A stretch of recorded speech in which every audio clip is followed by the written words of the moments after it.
Assalamualaikum guys. So hari ni aku Mama Mustaqim, Mama Mak Deli.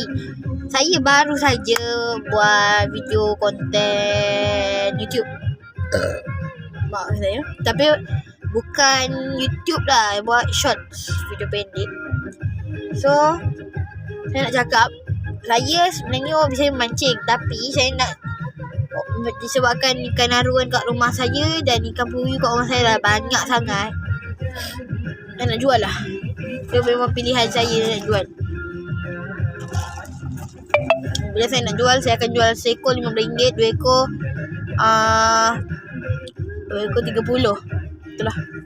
Seekor 15, 2 ekor 30. So siapa yang nak beli boleh call, nanti saya akan bagi apa tu ni? Nombor telefon kat bawah sini.